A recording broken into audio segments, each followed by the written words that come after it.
It would have been so nice and simple if you could learn to produce coherent Spanish speech by just taking an English sentence and translating it word for word, but languages don't really work like that, do they? Today, we're going to be discussing lexical variation between English and Spanish, cases where the two languages use similar words to describe similar concepts, yet use these words and concepts differently. These words and phrases cause so much confusion and are a frequent source of mistakes for English speakers, so by mastering these, you will be giving yourself an enormous advantage in how natural you sound when speaking Spanish. This is the knowledge that I want to share with you guys that I've acquired after thousands and thousands of hours spent on the Spanish language. 10 areas of major confusion in an order that makes the most logical sense to me. First,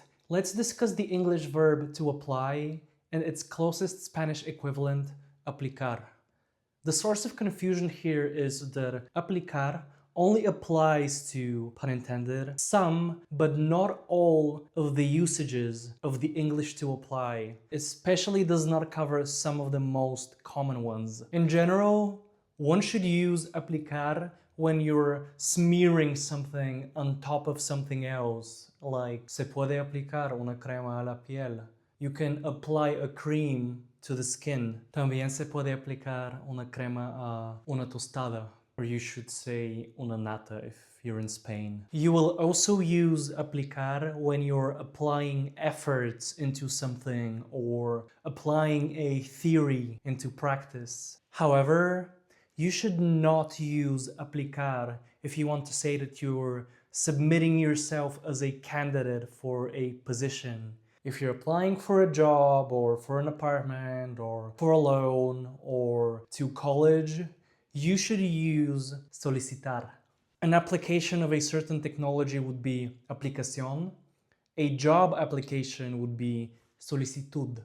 There's a small caveat here that actually in the Spanish spoken in Belize, you would use aplicar to cover all of these contexts, but this is considered non-standard and is probably just an influence from English. A general rule of thumb is that if you're applying something, that's aplicar, but if you're applying for something or applying to something, that is solicitar. A second very important case of lexical variation you need to be aware of is the English verb to realize and its Spanish counterpart, realizar. Again, realizar only encompasses some of the more infrequent usages of the English to realize. You can use realizar to mean that you're realizing a plan, a project, a task, an experiment, implementing them, carrying them out. Realizar una encuesta, to carry out a survey. You can also use realizar in the meaning of to make something real. But if you want to say that you've suddenly become aware of something, that meaning of to realize, you should not use realizar. Here we have an expression that might seem rather complicated at first for English speakers, so you should spend a lot of time practicing it. It's darse cuenta de algo. If you want to add more color to your expression in Mexico, you can also say darse color de algo with the same meaning, but that's rather colloquial, so just bear that in mind. Al fin me di cuenta de estas diferencias entre el español y el inglés. I finally realized these differences between Spanish and English. And again, under the influence of English and Belize, you can use realizar to encompass both usages, but outside of Belize, that is frowned upon, so better to just learn the standard. Let's now take a look at how the verb to spend is translated into Spanish. If you're spending money or other types of physical resources, that is gastar, gastar dinero. If you're spending time, however, you should use pasar, pasar tiempo. Technically, you can also use gastar when you're talking about spending time, Just be aware that that can give a rather pejorative and rude meaning to your expression. ¿Por qué gastas tanto tiempo mirando videos en YouTube? Why are you wasting so much time watching YouTube videos? But if you want to say that somebody is wasting their time or their resources, you can also just use desperdiciar. Now, it's time to talk about support, something you should not expect to receive if somebody has to soportarte. The Spanish verb soportar is a false friend, meaning that although it is very similar to an English word, it has a very, very different meaning. Soportar and its synonym aguantar mean to put up with somebody, to be able to stand somebody. The word that you use to express your support in Spanish will actually depend on what is the type of support you're providing. Are you helping somebody morally, doing them a favor? Then you should use apoyar. Are you supporting somebody financially, paying for their expenses? Use mantener. Espero poder mantenerme haciendo estos videos. Entonces pueden apoyarme suscribiéndose y dándome un me gusta al video. I hope to be able to support myself financially by making these videos, so you can support me by subscribing and giving a like to this video. If you like what I'm doing here, you will most definitely enjoy my other content. I release videos about Spanish and language learning in general, and also my travel vlogs from Asia, so check them out if you're interested. Back to the lesson, or whatever you want to call this. We will next look at two verbs that switch their meaning. These are asistir and atender. Broadly speaking, asistir means to attend and atender means to assist. I know it's confusing. I'm saying broadly because these verbs also have additional meanings and usages. You can also use atender to say that you're serving somebody or paying attention to somebody. ¿Me atienden?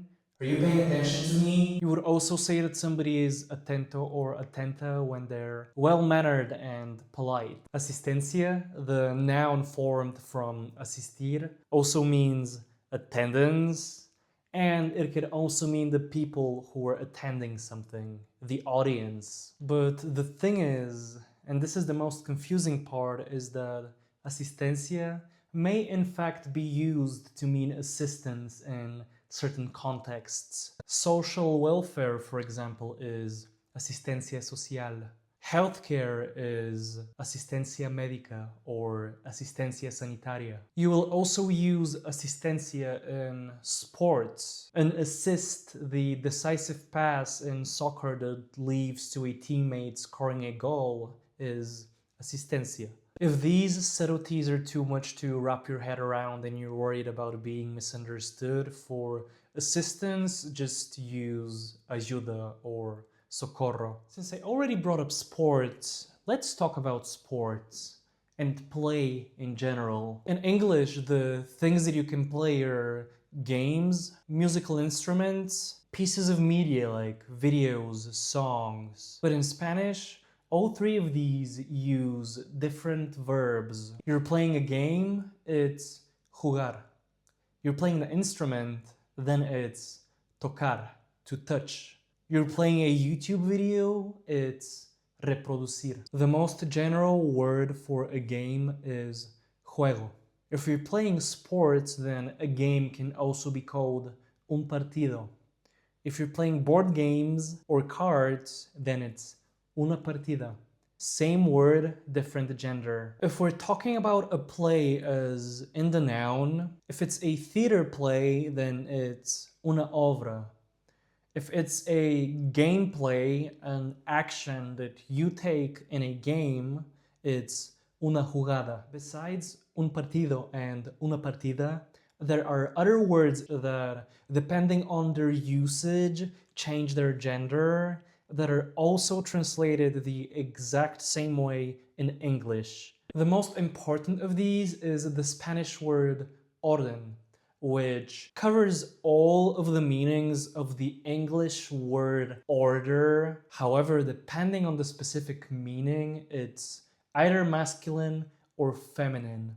Un orden or una orden. If we're talking about a command, a military or religious order, or a type of award, es una orden. If we're talking about order as in orderliness, a specific arrangement like an alphabetical order or an order in biology or mathematics, es un orden. Los hispanohablantes son del orden de cientos de millones. Spanish speakers are in the order of 100 millions. Es una orden, no una pregunta. This is a command, it's not a question. Now, a little bit more about questions and commands.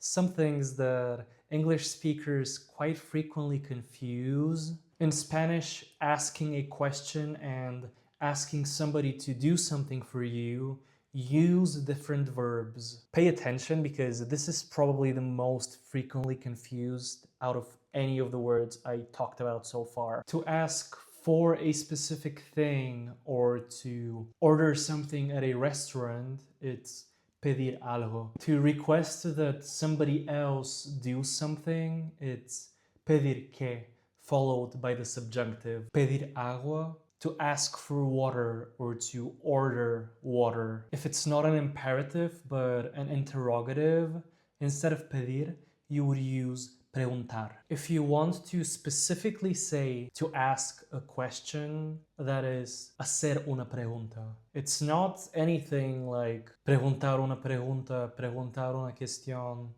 Use hacer. The word question does exist and it does mean question as well, but only in the context of something being a matter of something. Es una cuestión de vida y muerte. It's a question of life and death. It's a matter of life and death. ¿Quieren preguntarme algo? Is there anything you would like to ask? Let me know in the comments and I will do my best to give an answer to your question. The point that I left for last is probably the most subtle one yet, and it's something that even intermediate and advanced speakers of Spanish don't see coming. It's about coming. It's about the verb venir. Early on in beginner Spanish, we learned that ir means to go and venir means to come. And then we move on with our lives and forget about these words, but what if I told you that it's not as simple as that? What if I told you that the correspondence is not one-to-one? Because in certain situations in Spanish, you have to use ir. Even when in English, you would like to say that you're coming. Here's the deal.